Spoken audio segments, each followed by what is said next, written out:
I occasionally think how quickly our differences worldwide would vanish if we were facing an alien threat from outside this world. And yet, I ask you, is not an alien force already among us? They're all over the damn place. They're in our midst, and they are family. We're related to them because they were the ones that had a hand in establishing us as a hybrid race 100,000 years ago.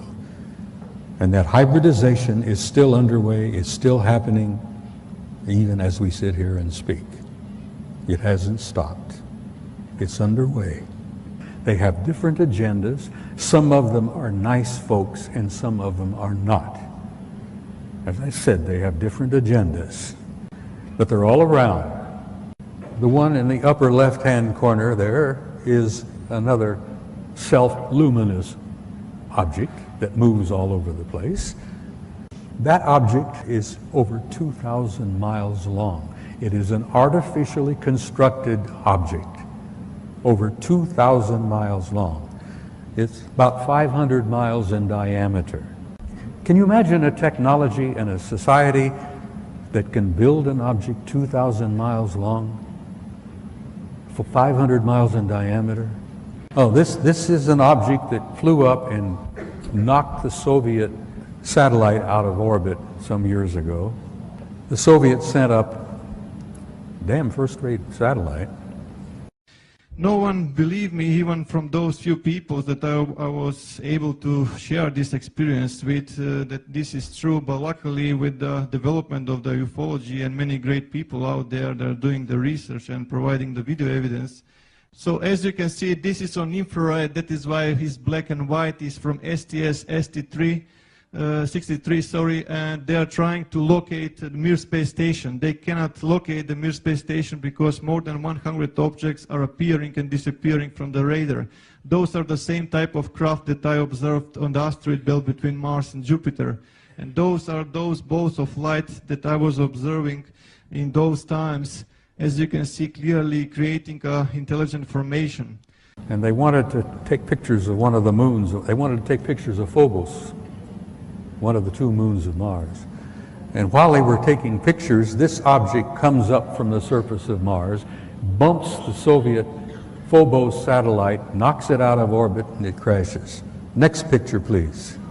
What you see there is a picture of Phobos, the moon, and I mean artificial moon of Mars, and below it you see an object that the Soviets said measured roughly 15 kilometers in length. An artificial object near Phobos, the moon, 15 kilometers in length. Next picture, please. That's the moon, 12 miles in diameter. The Soviets planned to land on it. Well, someone else said, no, you're not going to do that. But that is a picture of Phobos, which they've all concluded is an artificial satellite. This photograph was taken by your own NASA Apollo 13 guys on their trip to the moon that didn't work out too well. And many of you may have heard rumors about the story, but Apollo 13 had a small nuclear device aboard. And they had been told by the guys that ran NASA that they were going to land on the surface, going to place this small nuclear device. And then when they all left and came back aboard and came back, they were going to detonate it and study the reverberations of this nuclear device, study the seismology of the moon, because they've been convinced for some years that the moon is basically hollow. It appears to be somewhat of an artificial satellite. Well, they plan to detonate this nuclear device, and then the others said, no, you're not going to do that. We'll get back to that picture again, please. All right. The object you see there in the middle, over 2,000 miles long. It's an artificial, I assume metallic object, probably crammed with guys. And that object followed our Apollo 13 all the way to the moon, around and back.